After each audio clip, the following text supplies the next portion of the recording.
Hello everyone and welcome back to Xenoblade Chronicles. In the last episode we came quite far here into Tephra Cave. We learned a bit, Shulk and Ryan had a bit of a chat about Shulk's history with the Monado and the expedition on which he was found, and Shulk had a vision of Ryan potentially being killed by a spider person and decided not to share that information. We'll see how that goes in a place that's absolutely full of spiders.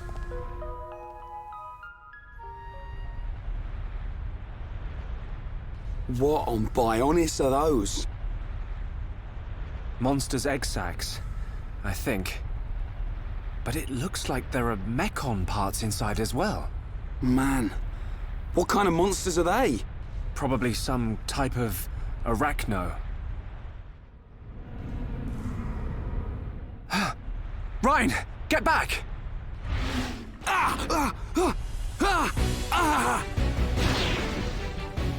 Ryan! No. If that vision comes true, then Ryan, I've got to find him.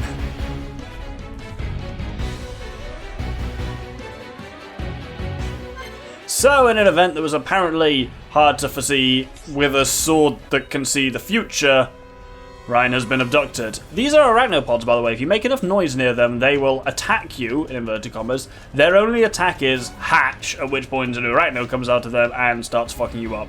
Shulk is about as good as you expect in single combat, so I'm avoiding them at all costs.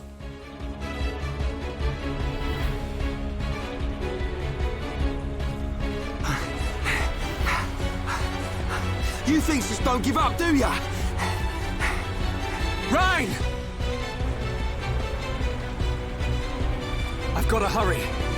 If I can get up there, I should be able to reach him.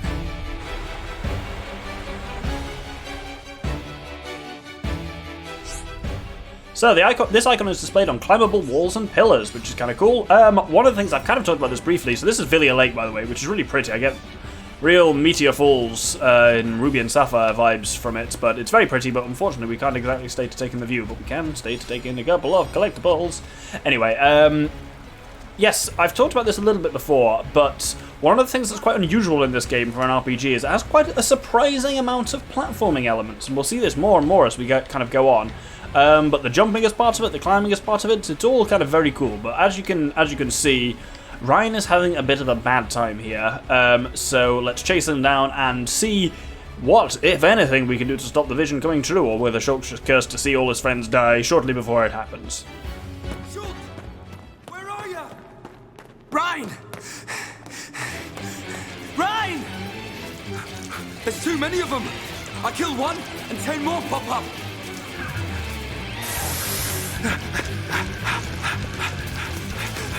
Ryan, no! Not that way! Ryan! Shulk!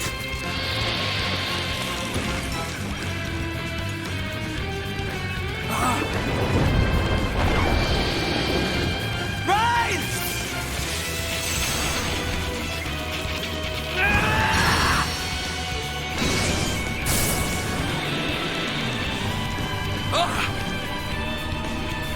What's this?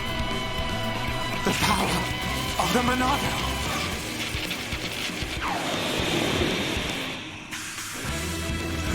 Look out!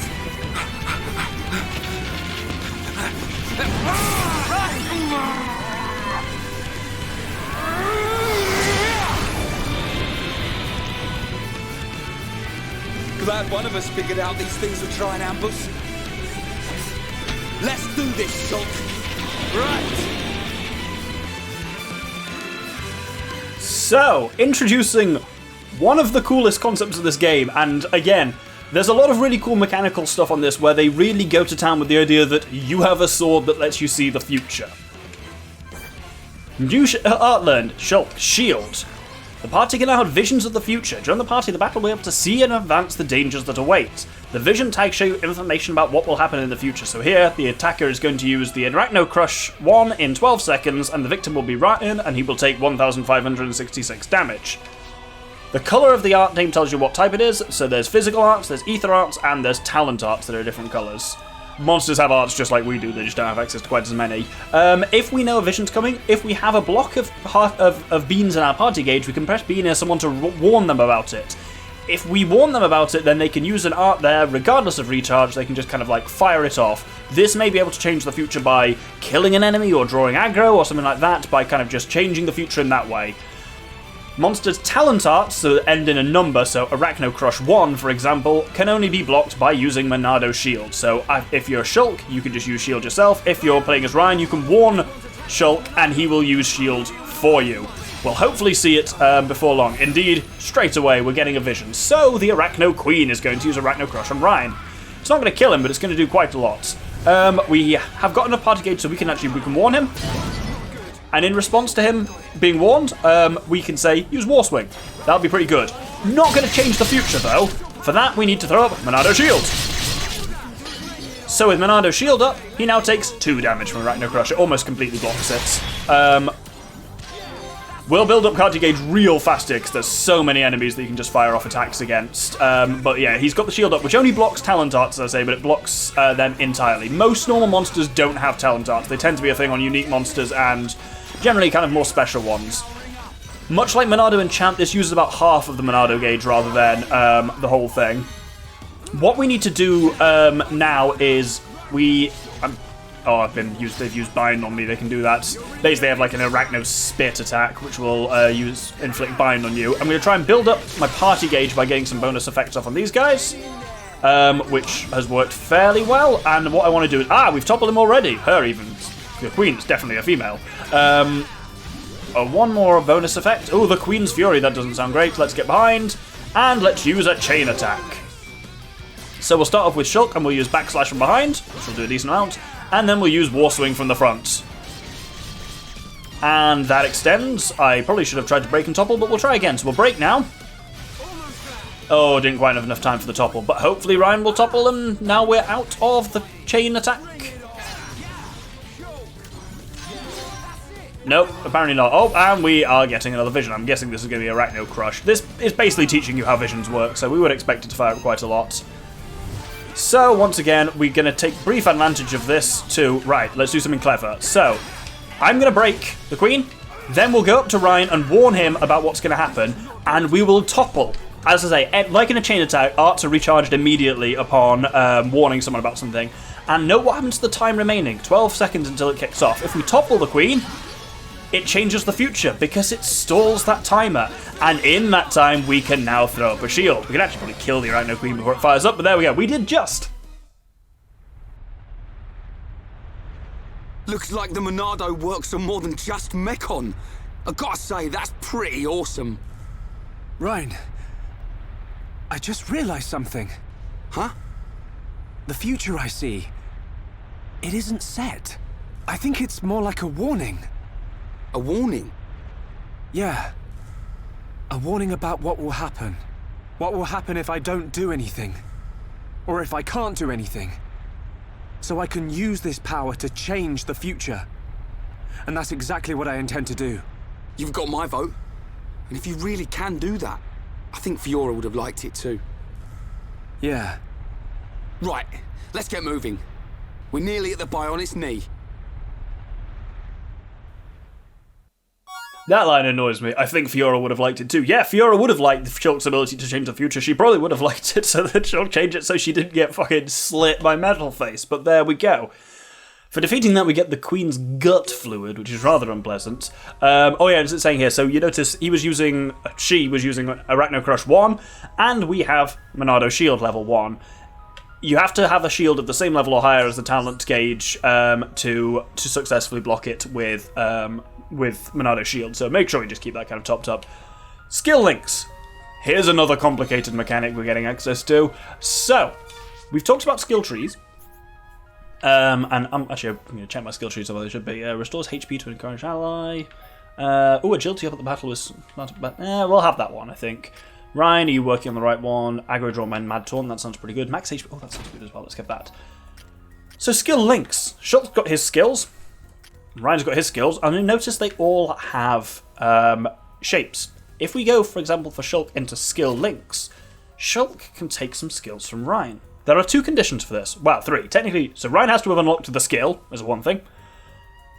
They have to be the same shape, so if we select this, he could use any of Ryan's square skills. Ryan hasn't learned any square skills yet.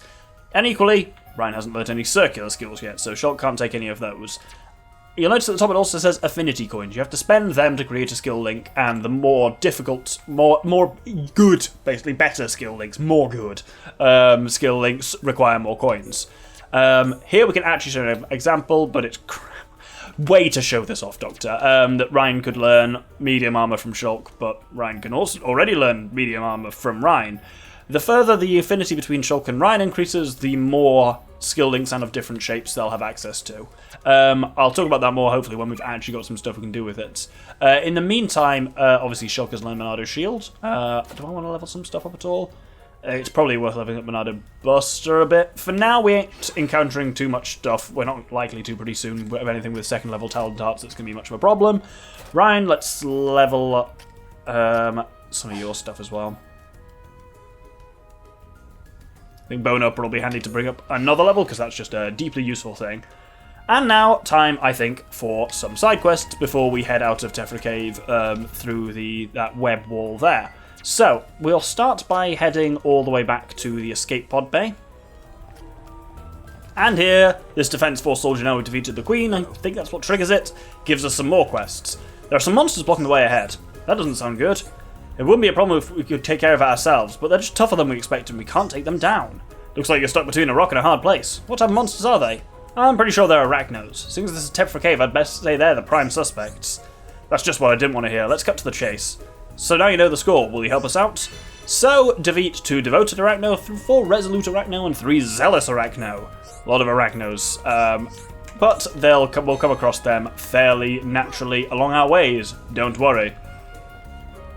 So, we'll start by... Actually, basically, I was going to skip travel, but we're basically here anyway.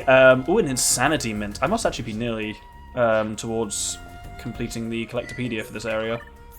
Oh, I have done it. That's great. Well, let's plug all of that in, at least. Still need to do the collection quest, ironically, but I've got everything from the Collectopedia, so that gives us HP up 2, which is actually really good. That should go on someone.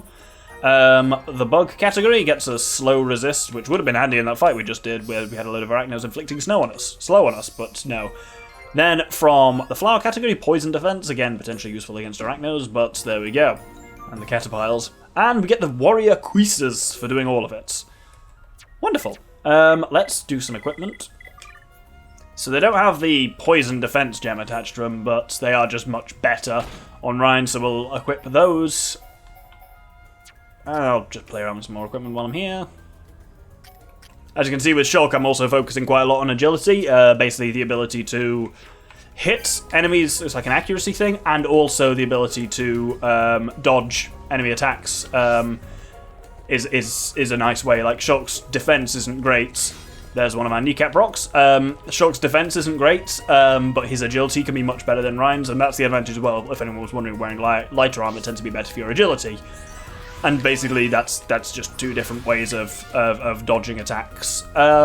Here, I think what we need to do, raring to go. I don't even know what that means.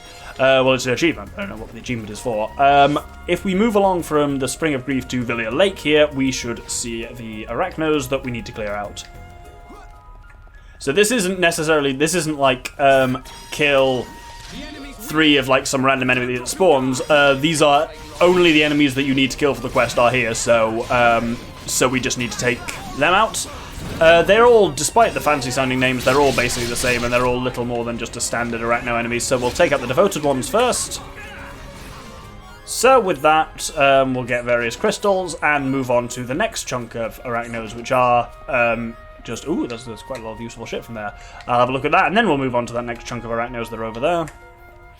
That is just a better top for Shulk and has a gem slot on it, so that should give him quick step. Because I tend to play as Shulkers quite a lot because there are real advantages when it comes to the oh, it's better than night vision. Yeah, let's go for that. Yeah, there are advantages playing for Shulk when it comes to visions and stuff like that. Usually having you rather than the AI in charge of the Monado tends to be a bit better. But I will mix up who I play as, obviously, to see everything. Oh, apparently we've also got something we can do in skill trees. So Shulk and Ryan's affinity has gone up to the 3rd level, which means we actually might be able to do something useful. Medium weight equipment. Nope, we've already got that. And here we go. We can actually use it. There we go. Increases the tension gain from battle start affinity. So if you remember, tension is... So that costs 13 coins to equip, and there you go. Ryan now has access to that skill as well. By has access, it means it is active. And yes, tension is, if you remember, basically what governs shit like critical hit rate and stuff like that. It basically does attack. It's like a kind of morale system that also covers, you know, the amount of damage you deal, accuracy, a lot of stuff. And basically, if you're in low tension, you'll notice everything will be shit. So don't be in low tension, basically. Let's try and kill as many dudes as possible in the chain attack here. While you're only playing with 2 characters, like now, you tend to have an increased chance of getting that kind of chain extension because just 2 people in a chain attack is a bit ass. Anyway, this obviously is the next set of Arachno Obstruction, so let's take these guys out. So let's get our rewards for that, and move on to the final chunk of Arachno Obstacles to clear, which are these ones up ahead. Oh, I didn't get Battle Start Affinity, damn. Oh well.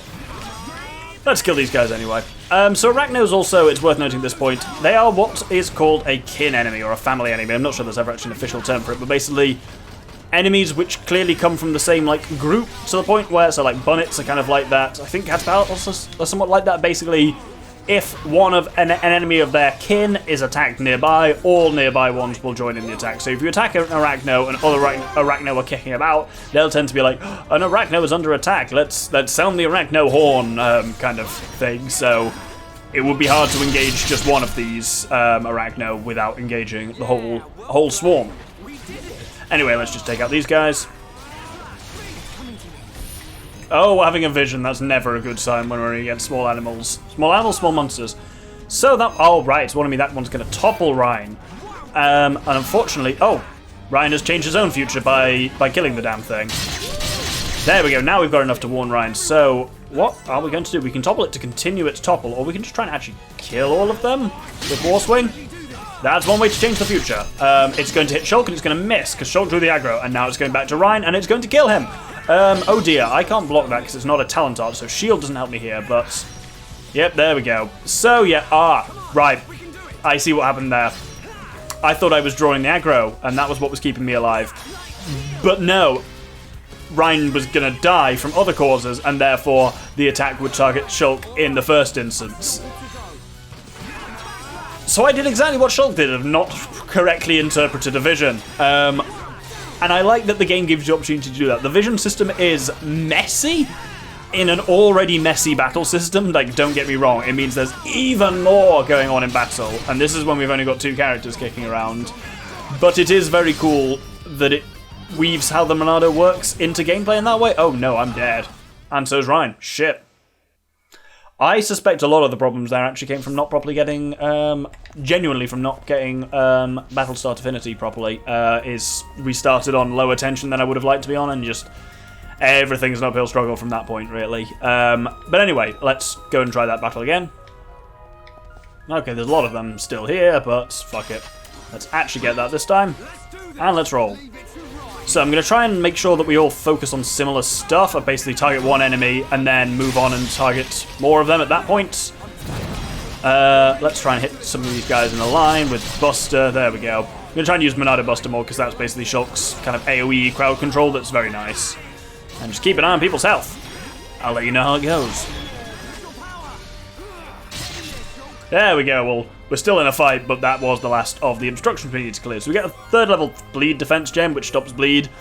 Gems like that are handy if you are struggling with specific unique monsters or enemies that are inflicting these conditions that are fucking you up, but they aren't exactly great things just off the bat to use as a general purpose gem.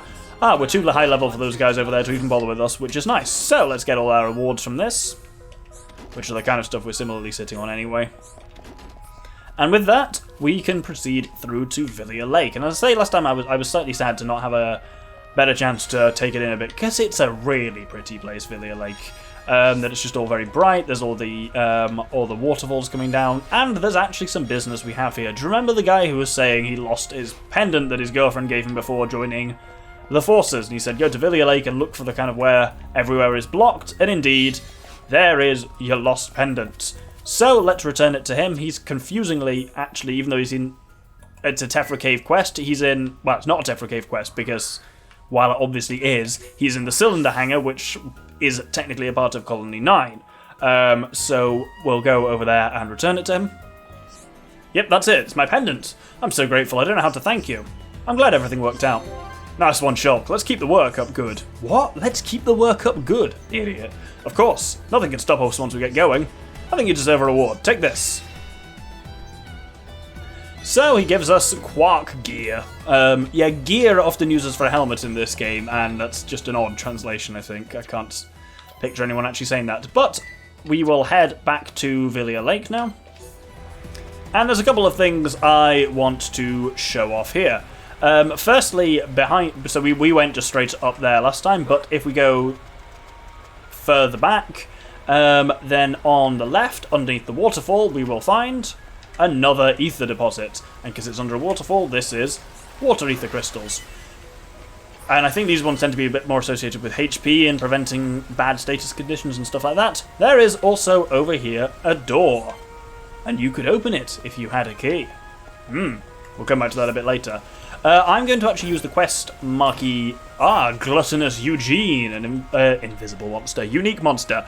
Fuck it, we'll fight him. I've been meaning to show this off for a while, so let's show off the unique monster music. You will know our names.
Yeah, that's a absolutely fantastic bit of music there. You will know our names. Generally, the battle music is very cool in this, and that is absolutely no exception.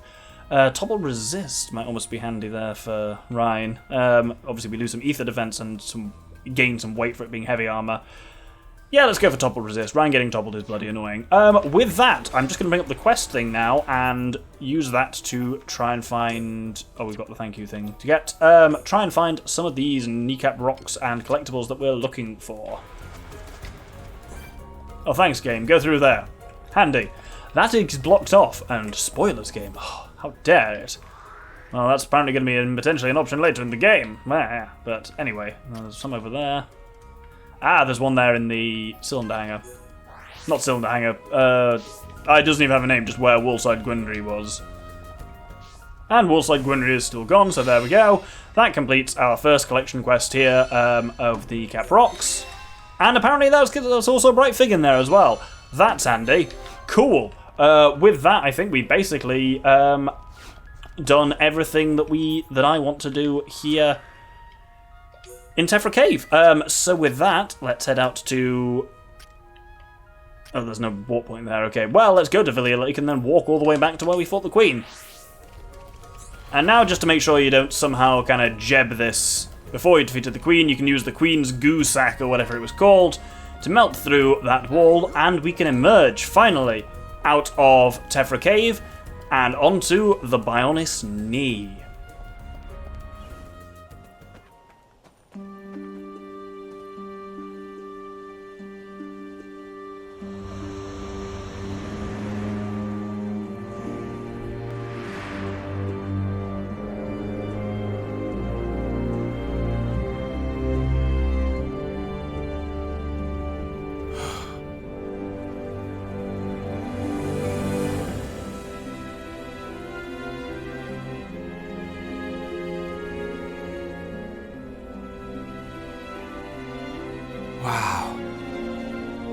No matter how many times I see this, I never get used to it.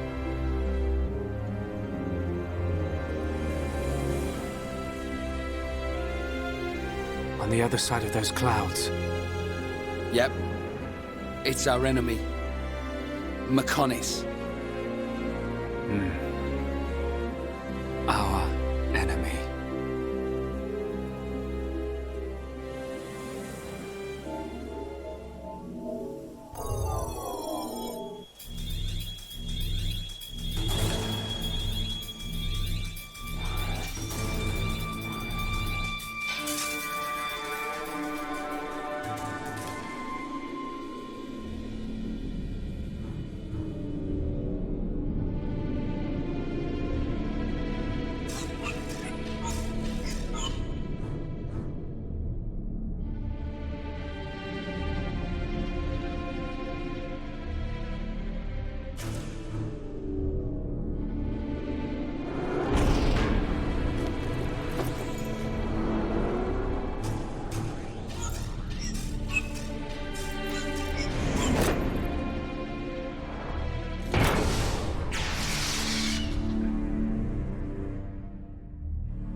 If we just came up the Bionis shin... Then this must be its kneecap, right? Yep. Which means Colony 6 is up ahead. Looks like we can climb up there. Great.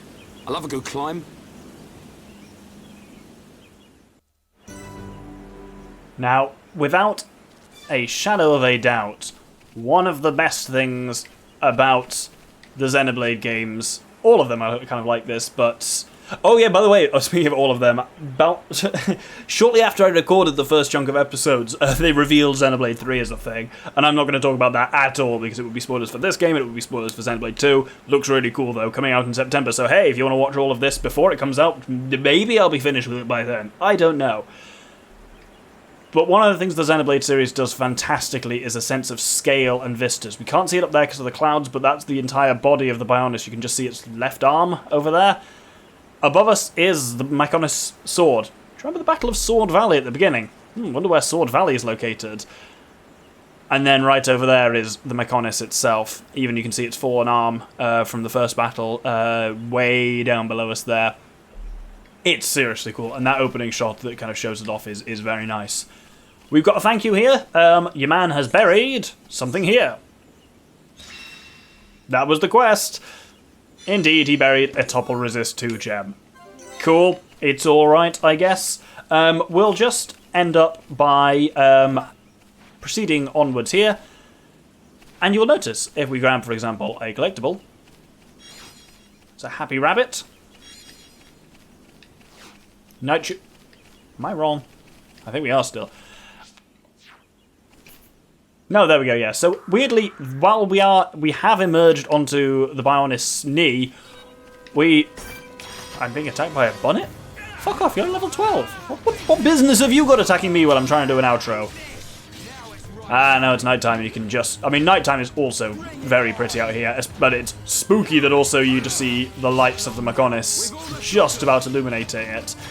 They've actually changed that. That's weirdly slightly less visible on this version compared to on the original version. It's just you can see its outline, and actually that looks, if anything, a little cooler.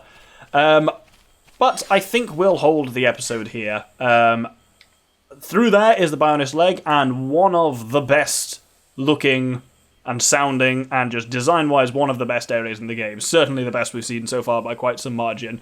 It's brilliant, and I hope you look forward to that next time. But for now, we'll end looking at our enemy, the Mechonis. Thank you very much, and good day.